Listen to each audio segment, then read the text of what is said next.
একবার খেলে স্বাদ মুখে লেগে থাকবে এমন একটা রেসিপি নিয়ে আজকে আমি হাজির হয়েছি। তো যারা ঝালখোর, বিশেষ করে যারা খুব বেশি ঝাল পছন্দ করেন রেসিপিটা তাদের জন্য, আর যারা ঝাল খান না তারাও এই মরিচের ঝালটা একটু কম, সেই ঝালটা ইউজ করতে পারেন। তো আমি যেহেতু এক কথায় ঝালখোর, সেজন্য আমার চিকন মরিচটাই বেশি দরকার, বিশেষ করে যেটা বেশি ঝাল। এইখানে আমি সব কিছুই পরিমাণ মতো নিয়ে নিয়েছিলাম। এখানে একটা শুকনা কড়াইতে শুকনা মরিচটা আগে খুব ভালোভাবে টেলে নিয়েছি, মানে আপনার হাত দিয়ে করলে মরিচটা ভেঙে যাবে এমন অবস্থা। তারপরে আমি এইখানে হালকা একটু তেল দিয়ে নিয়েছিলাম, যেন ওর ভিতরে যে আপনার মরিচের যে বিচিগুলা থাকে, ওই বিচিগুলা থেকেও জানি খুব সুন্দর একটা স্মেল আসে, মানে ওইগুলোও যেন একটু পোড়া পোড়া হয়, আর আচারটা খেতে যেন আরো অনেক বেশি মজা লাগে।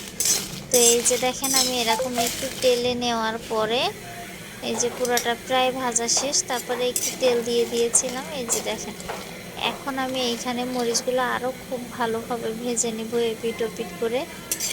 যেহেতু এটা আমাকে একদম গুঁড়া করতে হবে, সেই জন্য একটু ভালোভাবে না ভাজলে এটা মুচমুচে থাকবে না।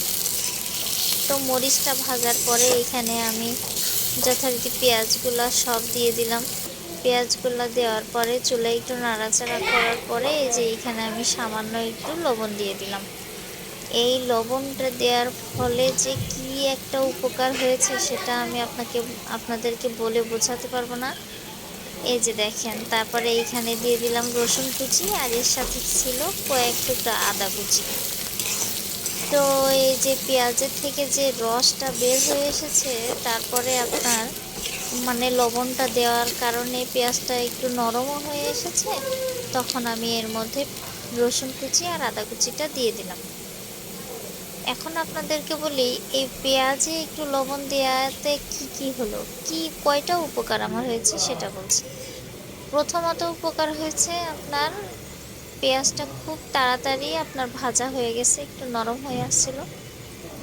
আর দ্বিতীয়ত উপকার হয়েছে যে পেঁয়াজটা এত বেশি কুড়মুড়ে ছিল, সেটা আসলে বলে বোঝানোর মতো নয়। এই যে দেখেন, আমি হাত দিয়ে চাপ দিচ্ছি, এতেই সব ভেঙে যাচ্ছে, আর মচমচ মচমচ একটা শব্দ হচ্ছে। আমি চিন্তা করেছি এটার অরিজিনাল যে একটা সাউন্ড, ওইটা আমি আজকে ডিলিট করব না, আমার ওই সাউন্ডের সাথেই এই দুইটা সাউন্ডে একসাথে হবে, তাহলে আপনারা বুঝতে পারবেন। তো এই যে এখন হলো কঠিন কাজ, মরিচ আর পেঁয়াজগুলা গুঁড়ো করে নেওয়ার পালা। তো আমি প্রথমে ভেবেছিলাম হাতে কিছু একটা করে নিই, পরে চিন্তা করলাম হাতে যদি আমি কিছু একটা করে নিই তাহলে আমি আমার মনের মতো করে, মানে খুব সুন্দরভাবে হাতের সাহায্যে যে একটা মিহি হয় মরিচটা বা পেঁয়াজ রসুন আদাটা, ওইটা আসলে করতে পারবো বলে আমার মনে হচ্ছিল না। ওই জন্য আমি কোনো কিছুই করি নাই, সোজা হাত দিয়ে মাখানো শুরু করলাম। আর মাখানোর পরে যে আমার কি অবস্থা হয়েছিল, সেটা যারা আসলে ঝাল খায় কিন্তু ঝাল মাখতে পারে না তারা বুঝতে পারবেন। আমার অবস্থা মোটামুটি অনেক টাইট হয়ে গিয়েছিল। আমি মনে হয় আপনার আধা ঘন্টা মতো ফ্রিজ থেকে ঠান্ডা পানি বের করে ওটার মধ্যে হাতটা ডুবিয়ে রেখেছিলাম ঠান্ডা পানিতে, কারণ এত পরিমাণে হাতটা জ্বলছিল যে সেটা মানে বলার বাহিরে। এই যে দেখেন, মানে আমি যে মাখাচ্ছি জিনিসটা একদম পুরো চটকায় মাখাচ্ছি, আমার হাত মেহেদির মতো লাল হয়ে গেছে, তারপরেও আমি এটা গুঁড়ো করার জন্য ব্যস্ত। আসলে আপনার এই যে ভালো বা ক্লিন একটা ভিডিওর পিছনে না অনেক বেশি কষ্ট থাকে। বিশ্বাস করবেন কিনা জানি না, মরিচটা যে কত সময় ধরে আমি ভেজেছি, তারপরে এই যে মরিচের ভিতরে সবগুলা বিচি যেন ভালোভাবে ভাজা হয়, সেটার জন্য আবার আলাদা ভেজেছি। তো এইগুলা সব আপনার তৈরি করতে আসলে সময়ের দরকার। আর আমার হাতটা যে অবস্থা হয়েছিল ওই দিন, এই যে দেখেন আমি কেমন ভেঙে নিয়েছি একদম মিহি করে। এখন এই যে পেঁয়াজগুলা আমি আপনাদেরকে দেখাচ্ছি, দেখেন আমি হাতের সাহায্যে জাস্ট একটু মুঠো করে দেব, আমি খুব বেশি মিহি করব না পেঁয়াজগুলা, কারণ পেঁয়াজ আর রসুনটা যখন আপনার মুখে এসে লাগবে না, তখন খাবারটা আরও বেশি মজা লাগবে।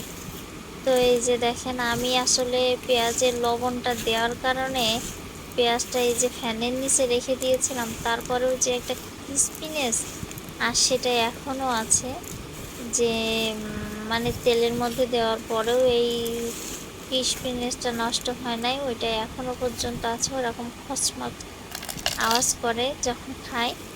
পরে আমি এটা একটা জারে ভরে নিলাম। এটা জারে ভরে নেওয়ার পরে এখানে আমরা আরো অনেক কিছু অ্যাড করব। তো এই যে আমি ভরে নিচ্ছি।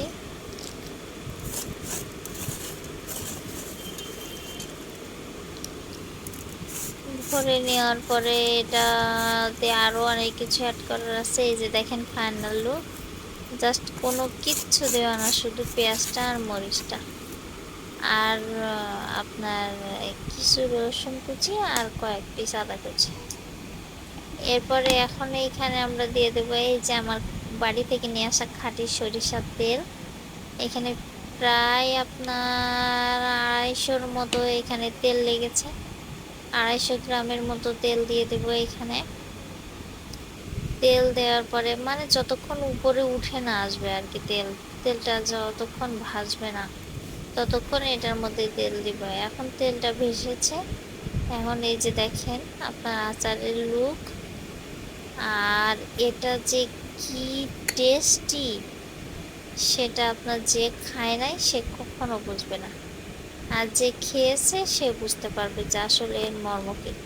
আপনাদের যারা হালকা জ্বর হয় সব সময়, তারপরে হচ্ছে আপনারা যারা একা থাকেন, তারপরে আপনারা যারা বাসায় একা রান্না করে খান, এই সবগুলো বিষয় নিয়ে চিন্তা করে আমার মনে হলো এটা একটা পারফেক্ট জিনিস, যে মানে আপনি বাসায় কষ্ট করে বানালেও আপনার ভালো লাগবে। Thank you for watching.